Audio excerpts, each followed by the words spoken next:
First of all, a very warm welcome to all the media people, family, friends, and the entire cast and crew.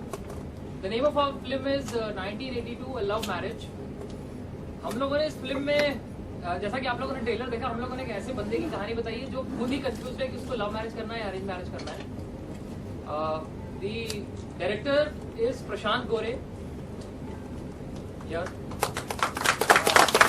The lead cast includes Amit Kumar Sharma and Omna Harjani. So, this is what we have tried to show. ये उस time की कहानी है जब माँ बाप बिना बच्चों से पूछे उनकी शादी कर देते थे और लड़का और लड़की की पहली मीटिंग सुहागरात पे होती थी. So this is the entire plot of the movie. So now it's up to you guys if you want to ask us questions from the cast and crew. They are all here. Actually जो concept है film का वो ये है कि हमें arrange marriage करनी चाहिए या लव मैरिज करनी चाहिए. मतलब कुछ लोग कहते हैं कि नहीं लव मैरिज करनी चाहिए, कुछ कहते हैं कि अरेंज मैरिज करनी चाहिए. क्योंकि आजकल जो डिवोर्स सिस्टम को देखते हुए देख रहे हैं हम लोग, तो एक 80s का जो दौर था, हम लोगों ने पूरे ऑल ओवर इंडिया एक सर्वे किया जब हम लोगों ने ये कॉन्सेप्ट. तो हम लोगों ने सभी लोगों से पूछा था, लोगों के पास जा करके कि लव मैरिज सक्सेसफुल होती है या अरेंज मैरिज सक्सेसफुल होती है. तो सभी का अपना अपना अलग अलग व्यू था. तो जो हम लोगों ने सर्वे किया और जो हम लोगों ने स्टडी किया कि 80s का जो दौर था 80s में, उसके अंदर ज़्यादातर अरेंज मैरिज भी होती थी और अरेंज मैरिज सक्सेस भी होती थी. लेकिन 80s के बाद जो दौर आया 80s 90s, वो चाहे आप सिनेमा कह लो या कुछ भी कह लो, जिस चीज़ की अवेयरनेस थी, सभी लोग लव मैरिज की तरफ दौड़ने लगे. जिसको भी देखो यूथ ये कहता है नहीं मैं तो लव मैरिज कर रहा हूँ, मैं तो अपनी मर्जी से शादी कर रहा हूँ. मतलब एक फैशन की तरह ले लेते हैं. तो अभी फिर उसके बाद 10 साल बाद यानी कि आज का जो टाइम है, उसमें अगर हम किसी भी यूथ के पास जाते हैं, किसी से भी पूछते हैं, तो मैंने पर्सनली ऑब्जर्व किया, मेरी पूरी क्रिएटिव टीम ने ऑब्जर्व किया कि यार अभी सब लोग मतलब फिर से ये कह रहे हैं कि अरेंज मैरिज करनी चाहिए, लव मैरिज सक्सेसफुल नहीं है. तो इसके लिए क्या रीज़न है, क्या चीज़ें हैं इसके लिए? तो आखिर मतलब कौन सी शादी है? इवन मैं भी अभी बैचलर हूँ और कंफ्यूज हूँ कि मुझे कैसी शादी करनी चाहिए, लव मैरिज करनी चाहिए या अरेंज मैरिज करनी दोनों. तो इसी कॉन्सेप्ट को देख करके मेरी पूरी क्रिएटिव टीम ने हमने मिल करके एक ये पूरी कहानी लिखी है कि कौन सी शादी सक्सेसफुल है. और हमने फिल्म में बखूबी ये बताया है कि आप ये शादी कीजिए, ये सक्सेसफुल है, आपका डिवोर्स नहीं होगा, आपका रिलेशन नहीं टूटेगा. क्रिएटिव डायरेक्टर से पूछना चाहूंगा क्या क्या ध्यान में रखा आपने, क्योंकि हम 80 का दशक दिखा रहे हैं और 80 के दशक में इस तरह की बातें होती भी हैं. Right. लोग ज्यादा करके लव मैरिज में बिलीव करने लगे थे. फिर एक दौर चला था, वो एक फिल्में बहुत प्रभावित करती है, एक मूवी के लिए हो या सोसाइटी प्रभावित करती है. सबसे पहले तो मैं ये बोलना चाहूंगा कि इस फिल्म का जो कंटेंट है दैट इज द किंग. क्योंकि हम लोगों को कंटेंट ही इतना अच्छा मिल गया था, तो हम लोगों को दूसरी चीजों की जरूरत ही नहीं सोचनी पड़ी. जैसे हम लोगों ने जब आर्ट डायरेक्टर को ब्रीफ दिया तो हमारा काम बहुत आसान होगा, बिकॉज उस जमाने में मोबाइल फोन्स नहीं हुआ करते थे, काफी सारी चीजें नहीं हुआ करती थी. तो वो that has been taken care of. उसके बाद लोकेशन की बात आई हमारी, तो हमने पूरा ये जो लोकेशन है हरियाणा में शूट हुआ है. तो लाइक स्मॉलर थिंग्स जो थे ये those have been taken care of the respective departments. जो आर्ट डिपार्टमेंट है, जो कैमरा डिपार्टमेंट है और हमारी जो डायरेक्शन टीम है, taken care. Okay, trailer look really, promising. It also remind us of Dum Lगा के Aisha, the recent release, which also take us somewhere in 80s and 90s का era. Yeah. There'll be a do you finding it? There'll be a comparison क्योंकि people start relating it. अभी हाल में ही हमने film देखी थी और इतने बड़े बैनर से आती है फिल्म और कामयाब होती है. स्टार कास्ट इतनी बड़ी, इनफैक्ट फिल्म फीमेल एक्ट्रेस भी बिल्कुल नहीं. तो कहीं बात का हौसला ज्यादा पड़ता है कि हाँ उतना इम्प्रेसिव है फिल्म. ये जो फिल्म है हमारी, इसका अगर मैं सेंट्रल आइडिया आपको बताऊं तो इसका सेंट्रल आइडिया है any relationship is based on 2 things, that is trust and space. तो हम लोगों ने उसी को एक्सप्लोर करने की कोशिश की है, ट्रस्ट एंड स्पेस को. एक रिलेशनशिप जो एक हस्बैंड वाइफ या गर्लफ्रेंड बॉयफ्रेंड होता है, we try to explore this relationship. और Dum Laga Ke Haisha was a total different genre, one of the best films of 2015. So I think हम लोगों की स्टोरी से बिल्कुल ही अलग है. तो कैन वी हैव द दुल्हन जो है वो कहाँ? हाँ प्लीज हम अपनी पूरी टीम को बताएंगे. ओमना कितनी सही शुरुआत मानती है अपनी बॉलीवुड की एंट्री, और वो भी इस तरह की एक अलग out of the box subject है और कहीं आपको 80 के दशक में ले जाता है. Do you think it's a good start in Bollywood और how do you see your career going on?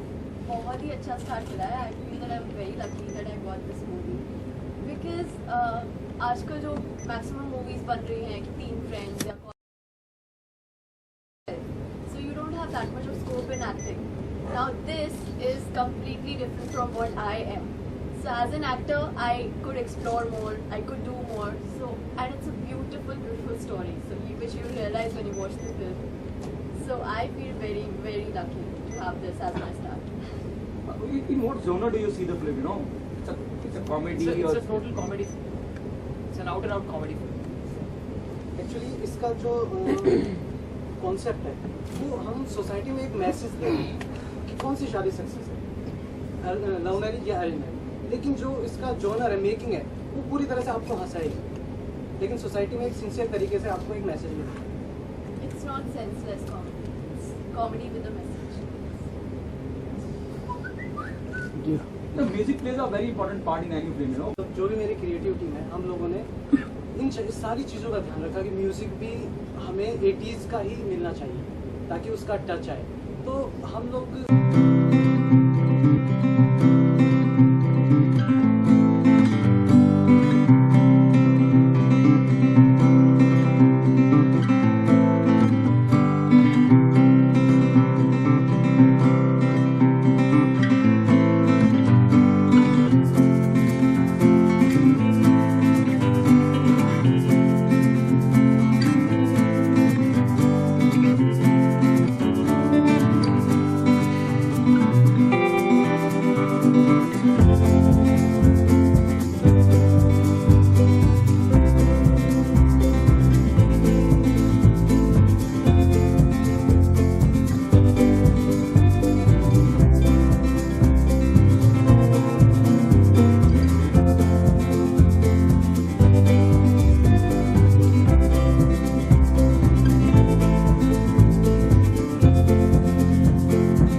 अपनी लाइफ में कभी गांव में नहीं गई हूँ और ये पूरा शूट गांव में था and I was playing a गांव की लड़की. तो बहुत ही अच्छा एक्सपीरियंस था, बहुत ही डिफरेंट था. मैंने कभी सोचा भी नहीं था मैं ऐसा करूँगी और मेरी first film was this. So I mean, I loved the village that it was. Village people, there were so many peacocks there. It was beautiful. तो आप खुद लव मैरिज करोगे या arrange? That's a difficult question. I am not thinking about marriage right now, so I can't say. Okay, so what are your expectations with the movie? I think छोटी movie है लेकिन फिर भी अच्छा करेगी क्योंकि बहुत ही ब्यूटीफुल मूवी है with a message and there is lot of comedy and there is a message and I think आप सबको फाइंड आउट करना ही होगा कि कौन सी मैरिज सक्सेसफुल है. So definitely do watch it. आप अपने कैरेक्टर के बारे में कुछ बताइए. सुमन एक बहुत ही सीधी सादी गांव की लड़की है जो मतलब पेरेंट्स ने जो कहा वो मान लिया, उन्होंने शादी कराई. पहली बार उसने अपने हस्बैंड को सुहागरात पे देखा है एंड वो उसे ही अपना मतलब पति परमेश्वर type that kind of girl she is. And then how the story proceeds वो तो आपको देखना पड़ेगा, but yeah very innocent kind of village girl. अच्छा, आपके फिल्मी बैकग्राउंड के बारे में जानना चाहेंगे. इसके पहले आपने क्या क्या किया? ये मेरी फर्स्ट फिल्म है. इसके अलावा मैंने कुछ एड्स किए हैं, दैट्स इट. मैंने कुछ टीवी में कुछ नहीं किया. फिल्म भी मेरी पहली है. शॉर्ट फिल्म्स करी हैं और मैंने एक्टिंग सीखी है, काफ़ी वर्कशॉप्स करी हैं. But yeah this is my first big break. कैसा लग रहा है? Very excited. I'm just waiting for 26. I'm very excited. I have seen the trailer for the first time today and I was like, oh, this is me. So I'm very excited for it. तो आपने अभी तक खुद ने movie नहीं देखी है? नहीं बिल्कुल नहीं. अभी बिल्कुल मूवी नहीं देखी है. कुछ भी नहीं देखा है. सिर्फ एक गाना देखा है, बाकी पूरी मूवी नहीं देखी है. तो आपका फेवरेट सॉन्ग कौन सा है? रोमांटिक सॉन्ग तेरी राहें. आप सुनेंगे तो आपको भी बहुत अच्छा लगेगा. वैसे सारे सॉन्ग्स अच्छे हैं. एक जो डांस सॉन्ग है, it's folk song basically Haryana का, तो वो भी बहुत अच्छा है, मतलब उसकी ट्यून्स ऐसी है कि you just here it and you start dancing. तो गाने सभी बहुत अच्छे हैं। तो ऐसा कोई मेमोरेबल टाइम था जो शूटिंग के टाइम आपको याद हो अभी तक? काफ़ी सारे थे एक्चुअली। सो एक मेरा बर्थडे सीक्वेंस है इसमें जिसमें मुझे केक खाना था, एंड मैं रियल लाइफ में केक नहीं खाती हूँ, I just don't like cakes, and उसमें हमें केक खाते रहना था। It was kind of a competition between me and him. हम लोग we were hogging on the cake, so I ate so much of cake for the first time in my life, though I hate it from the bottom of my heart. And then उस दिन शायद मैंने आधा किलो cake खाया है। So that was something that I will never forget. तो family and friend लोग से कैसे रिस्पॉन्स आ रहे हैं मूवी के लिए? They are very excited, everybody. I mean, it's a very big thing कि first movie as lead मैंने करी है, so they all are just waiting for it. अभी पोस्टर में तो उन्हें कुछ ज़्यादा देखने को मिला नहीं है because मैं घूंघट में हूँ पूरे पोस्टर में, but ट्रेलर आएगा तो I'm sure they'll be very happy. तो आपको क्या लगता है कौन सी मैरिज ज़्यादा सक्सेसफुल होती है, अरेंज या लव? वो तो आपको मूवी में ही पता चलेगा, ये मैं नहीं बताने वाली हूँ। Okay, thank you so much. Thank you so much. शादी के बाद ही अच्छा लगता है इस तरह की कहानी हो क्या? एक्चुअली ये जो मूवी है ये सोसाइटी के उन लोगों को टारगेट करती है जो कंफ्यूज है कि लव मैरिज सक्सेस है कि अरेंज मैरिज। हमारी फिल्म में यही कंक्लूजन हमें दिखाया कि कौन सी मैरिज सक्सेस और किस लिए सक्सेस। तो क्या लव मैरिज सक्सेस है अरेंज मैरिज? ये तो आपको फिल्म देख के पता चलेगा। कलाकारों के बारे में जानना चाहिए किस तरह से सिलेक्शन किया? एक्चुअली जब हमने स्क्रिप्ट लिखना चालू की तो स्क्रिप्ट इतनी अच्छी लिखी गई तो मुझे लगा कि इसमें कोई नोन बंदे की जरूरत थी, नोन एक्ट्रेस या नोन हीरो की जरूरत नहीं है। तो न्यू कमर लेके इस फिल्म को इतना कंपेयर करें कि आप दम लगा के हिस्सा की बात है, कोई नई फिल्म आई है जो इस एरर को लेके आई है और फिल्म इतनी अच्छी बनी है। जब आप फिल्म को देखेंगे तो आप उस एरर में चले जाएंगे कि 1980s के एरर में हम घूम रहे हैं और एक स्वीट सी इनोसेंस की फिल्म करेक्टर वाले आर्टिस्ट में दिख रहे हैं वहाँ काम करते हैं। जैसे कि आपने कहा 80s के एरा में दिया ना, तो म्यूजिक पे कितना ध्यान दिया गया? म्यूजिक में तो आप मानेंगे नहीं, कम से कम मैंने म्यूजिक डायरेक्टर को इतना तंग कर दिया था कि वो 2 महीने हैरान परेशान हो गए थे। अप डाउन करते थे ऑफिस में आके, वो गाना लेके आते थे, सुनाते थे, मुझे नहीं आ रहा, पसंद नहीं आ रहा, आप जाओ, फिर आते थे, फिर सुनाते थे। कम से कम 2 महीने बाद उनने पहला गाना मैंने चूज किया, फाइनल किया लौट के कि ये सॉन्ग मेरी फिल्म के लिए फिट है, और सॉन्ग जावेद अली जी ने गाया। रिलीज कब तक हो रही है? 26 में। ऑडियंस को कुछ कहना चाहिए? ऑडियंस यही कहूंगा कि ये फिल्म आप जरूर देखने जाएं, क्योंकि जब ये आप ये फिल्म देखेंगे तो शायद आप अपने विलेज या स्मॉल टाउन को फील करेंगे, मिस करेंगे। इसके अलावा कुछ बोले नेक्स्ट प्रोजेक्ट बात चल रही है क्योंकि मैंने अपना करियर स्टार्ट किया सुधीर मिश्रा जी के साथ, और अभी रिसेंटली जिनकी राक्षस नॉवल रिलीज हुई है अपने पीयूष झा जी, वो मेरे असिस्टेंट थे। सुधीर मिश्रा और पीयूष झा के साथ मैंने काम किया, उनसे जो सीखा मैंने इस फिल्म में वो आउटपुट दिया। तो नेक्स्ट प्रोजेक्ट शायद मैं अपने सुधीर मिश्रा जी के साथ करना चाहूँगा, और उनके साथ मेरी बातचीत चल रही है। All the best. Thank you. First tell us like trailer का एक्सपीरियंस नहीं पूरा एक्सपीरियंस को, अच्छा, एक्टिंग का एक्सपीरियंस। एक्चुअली मैं एक्टिंग तो फर्स्ट टाइम नहीं कर रहा हूँ, हाँ मैं फिल्म के अंदर as a hero first time मुझे ये चांस मिला है। तो एक्सपीरियंस बहुत बहुत बहुत ग्रेट रहा, क्योंकि मैं शुरू से इसके साथ जुड़ा। ये जो प्रोजेक्ट है इसके साथ में कॉन्सेप्ट से लेकर के मैं जुड़ा हुआ था। हम लोगों ने पूरा सर्वे किया सोसाइटी के अंदर, जब हमने कॉन्सेप्ट अपनी पूरी ये जो स्टोरी बिल्डअप की, तो इसके अंदर मेरा पूरा इन्वॉल्वमेंट था और मुझे बहुत मजा आया। और एक्टिंग में मुझे हमेशा से ही मजा आता है। मैं मतलब एक्टिंग का नशा है, मैं कोई भी नशा नहीं करता हूँ, ना मैं शराब पीता हूँ, ना कुछ इस तरह के जो भी नशे हो तो वो नहीं करता हूँ। मुझे सिर्फ एक ही नशा है, एक्टिंग का नशा। मैंने थिएटर किया है, मैंने एक्टिंग कोर्स किया, मैंने सीरियल्स में काम किया है। अभी लास्ट मेरा शो था राजश्री का झिलमिल सितारों का आंगन होगा। ये चांस मिला कि हमारी पूरी टीम ने तैयार किया कि ये रोल मैं ही करूं, तो मुझे बहुत अच्छा लगा। बहुत बहुत बहुत ग्रेट एक्सपीरियंस है। तो इस मूवी से कहीं कुछ सीखने के लिए मिला?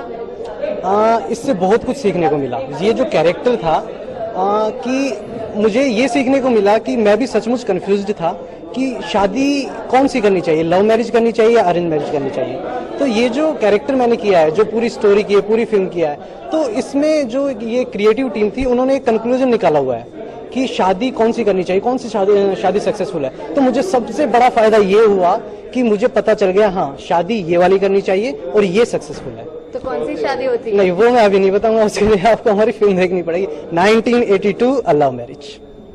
ओके, तो फिर ऐसी कोई मोमेंट है या फिर ऐसा कुछ शूटिंग के दौरान सीन था जो आपको अभी भी याद हो, या कॉमेडी हो या फिर डिफिकल्ट हो? कॉमेडी तो जब हम शूट कर रहे थे तो नेचर ने हमारे साथ कॉमेडी की। मतलब किसी और ने किसी सिचुएशन ये हुई कि नेचर, कभी बारिश हो रही है। हम लोग शायद लास्ट ईयर फेब और मार्च में हमारा फर्स्ट शेड्यूल था, तो उस वक्त हरियाणा में हमने शूट किया है। तो वहाँ पर मतलब कुछ ऐसा मौसम होना चाहिए कि सर्दी चल रही है, गर्मी चल रही है, लेकिन वहाँ पे बारिश हो रही है, ओले पड़ रहे हैं। तो इस तरह की जरूर कॉमेडी हुई है। कभी हम शूट पे निकल रहे हैं तो कुछ चीजें ऐसी भी हमने फेस की हैं कि कभी कैमरा भी खराब हो गया। तो वैसे हमारी जो टीम है पूरी कोऑपरेटिव है, पूरी टीम ने बहुत मेहनत की है, सभी ने अपना 100% दिया है। और ये किसी एक की फिल्म नहीं है, ना तो मैं इस फिल्म का हीरो हूँ, ना ही इस फिल्म की कोई हीरोइन है, ना ही कोई डायरेक्टर है। ये अपने आप में जो इसका कंटेंट है, ये पूरी फिल्म ही अपने आप में यही हीरो है। और इसका क्रेडिट हम सिर्फ और सिर्फ इस पूरी टीम को देंगे और कंटेंट को देंगे। तो जब ऐसी मूवीज आती है तो साथ में कंपैरिजन भी लाती है, तो आपको क्या लगता है अगर ये किसी के साथ कंपेयर हुई तो आपको क्या लगेगा? देखिए, हमें इतना विश्वास है, हम इतने कॉन्फिडेंट हैं कि जो हमारी स्टोरी, जो हमारा कॉन्सेप्ट है और जो हमारी फिल्म की मेकिंग है वो टोटली डिफरेंट है, वो किसी से नहीं मिलती। हाँ, जोनर हमारा कॉमेडी है, तो मुझे नहीं लगता कि अभी तक ऐसी कोई फिल्म आई है या भगवान करे ऐसी फिल्में आए, क्योंकि ये बहुत ही एक ऐसी फिल्म है, इसमें आप यूथ भी, ये यूथ के लिए भी है, ये पेरेंट्स के लिए, बड़े बच्चों बूढ़ों सभी के लिए है। ये जो ऑडियंस टारगेट है इसमें सभी कोई है। मतलब ऐसा नहीं है कि यार ये सिर्फ कॉलेज गाइज के लिए है, कि नहीं ये तो कोई रोमांटिक कोई कॉलेज स्टाइल मूवी है, नहीं, ये उनके लिए भी है। उनके लिए पॉइंट है कि हाँ, लव मैरिज करनी चाहिए, अरेंज मैरिज करनी, लेकिन इसको एंजॉय करेंगे जो यूथ है, उनके मम्मी पापा भी एंजॉय करेंगे। वो भी अपने आप को इसमें महसूस करेंगे कि कहीं ना कहीं ये कैरेक्टर, ये हम है, ये इस तरह से है। तो ये सभी के लिए है। तो आप कभी कंफ्यूज हुए लव मैरिज और अरेंज मैरिज को लेकर? मैं हमेशा से कंफ्यूज्ड था, मैं बता रहा हूँ, मैं शुरू से। अभी मैं इतना बड़ा हो गया, इसीलिए मैं शादी नहीं कर पाया कि यार लव मैरिज करूँ, पता नहीं यार सही लड़की, मतलब लड़की सही निकलेगी, वो मुझे डिवोर्स तो नहीं दे देगी, तंग करेगी, तो डरा हुआ था। फिर मैं सोचता हूँ कि नहीं यार अरेंज मैरिज करूँ, लेकिन फिर लगता है जिस लड़की को मैं जानता नहीं, पहचानता नहीं, वो कैसे हम लोग एडजस्टमेंट करेंगे। तो ये सारी चीज, एक फायदा मुझे बस यही हुआ है, मैं बार बार यही बात बोल रहा हूँ कि मुझे ये पता चल गया है कि मुझे कौन सी शादी करनी है। तो बस ये सबसे बड़ा फायदा। अभी जैसे ही फिल्म रिलीज होगी, सबसे पहले मैं दौड़ते हुए जा रहा हूँ अपने घर पर और शादी करने के लिए। तो इस मूवी में आपका क्या कैरेक्टर है, उसके बारे में थोड़ा बताइए। इस मूवी में मेरा मेन कैरेक्टर है प्रेम। कैरेक्टर का नाम प्रेम है और ये कैरेक्टर मैंने ही प्ले किया है। तो अगर कैरेक्टर के बारे में थोड़ा सा मैं ब्रीफ देना चाहूँ, देखिए हमें जो हमारी क्रिएटिव टीम है वहाँ से ऑर्डर नहीं है कि स्टोरी के बारे में बहुत ज्यादा चीजें बताएं हम, लेकिन एक कैरेक्टर के बारे में, ये एक ऐसा कैरेक्टर है फंसा हुआ है। ये कैरेक्टर एक आम लड़का है, आप जैसा। मतलब वो परेशान है, जैसे कॉलेज में एक लड़का है कि यार अरेंज मैरिज करूं या शादी। ये कैरेक्टर वो है जो कि हर लड़का, जो हर आदमी ये महसूस कर रहा है कि मुझे यार लव मैरिज करनी चाहिए, अरेंज मैरिज करनी चाहिए। ये कैरेक्टर वो है। तो ये प्रेम का कैरेक्टर है कि मुझे लव मैरिज करनी चाहिए, अरेंज मैरिज करनी चाहिए, और वो कौन सी उसकी वो शादी करता है और कौन सी फिर सक्सेस होती है, बस यही कैरेक्टर मैंने प्ले किया है। तो जब पहली बार आपने स्क्रिप्ट सुना था